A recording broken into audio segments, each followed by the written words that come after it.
Chapter 18 of Anna Karenina, Book 8, by Leo Tolstoy, translated by Constance Garnett.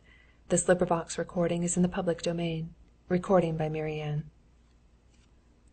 During the whole of that day, in the extremely different conversations in which he took part, only as it were with the top layer of his mind, in spite of the disappointment of not finding the change he expected in himself, Levin had been all the while joyfully conscious of the fullness of his heart. After the rain it was too wet to go for a walk. Besides, the storm clouds still hung about the horizon, and gathered here and there, black and thundery, on the rim of the sky. The whole party spent the rest of the day in the house. No more discussion sprang up. On the contrary, after dinner, every one was in the most amiable frame of mind. At first Katavasov amused the ladies by his original jokes, which always pleased people on their first acquaintance with him. Then Sergey Ivanovitch induced him to tell them about the very interesting observations he had made on the habits and characteristics of common houseflies and their life. Sergey Ivanovitch, too, was in good spirits, and at tea his brother drew him on to explain his views of the future of the Eastern question, and he spoke so simply and so well that everyone listened eagerly. Kitty was the only one who did not hear it all. She was summoned to give Mitya his bath. A few minutes after Kitty had left the room, she sent for Levin to come to the nursery. Leaving his tea, and regretfully interrupting the interesting conversation, and at the same time uneasily wondering why he had been sent for, as this only happened on important occasions, Levin went to the nursery. Although he had been much interested by Sergey Ivanovitch's views of the new epoch in history that would be created by the emancipation of 40 millions of men of Slavonic race acting with Russia, a conception quite new to him, and although he was disturbed by uneasy wonder at being sent for by Kitty, as soon as he came out of the drawing-room and was alone, his mind reverted at once to the thoughts of the morning.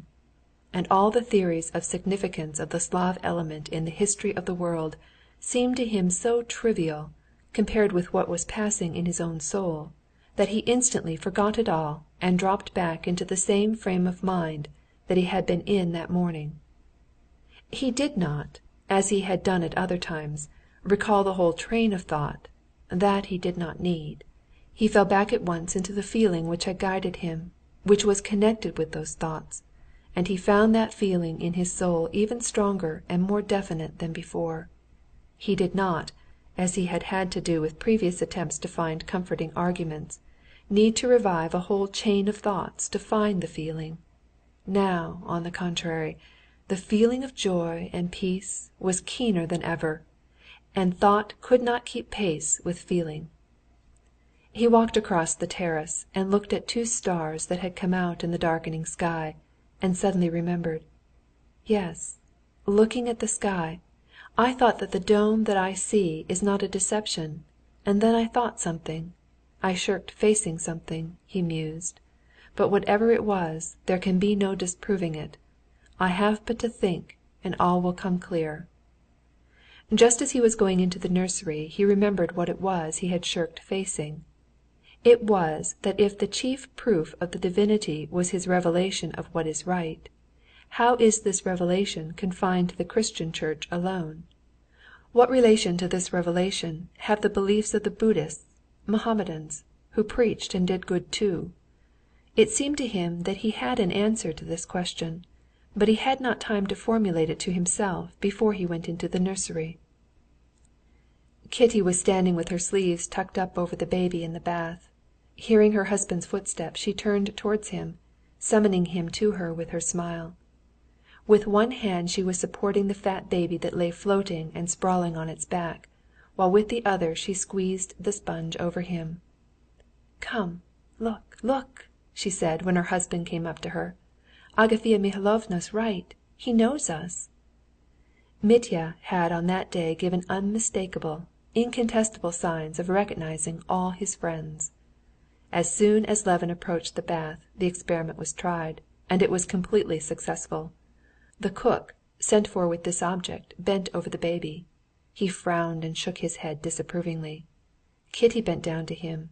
He gave her a beaming smile, propped his little hands on the sponge, and chirruped making such a queer little contented sound with his lips that Kitty and the nurse were not alone in their admiration.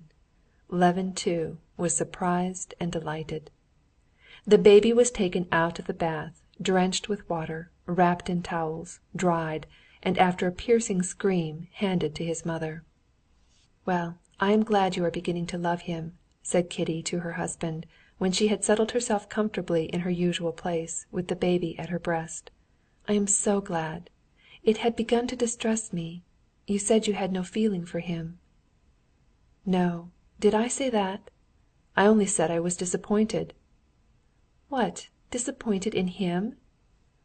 "Not disappointed in him, but in my own feeling. I had expected more. I had expected a rush of new delightful emotion to come as a surprise, and then instead of that, disgust, pity." She listened attentively, looking at him over the baby, while she put back on her slender fingers the ring she had taken off while giving Mitya his bath. "And most of all, at there being far more apprehension and pity than pleasure. Today, after that fright during the storm, I understand how I love him." Kitty's smile was radiant. "Were you very much frightened?" she said. "So was I too, but I feel it more now that it's over. I'm going to look at the oak. How nice Katavasov is, and what a happy day we've had together. And you're so nice with Sergey Ivanovitch, when you care to be. Well, go back to them. It's always so hot and steamy here after the bath." Chapter 19.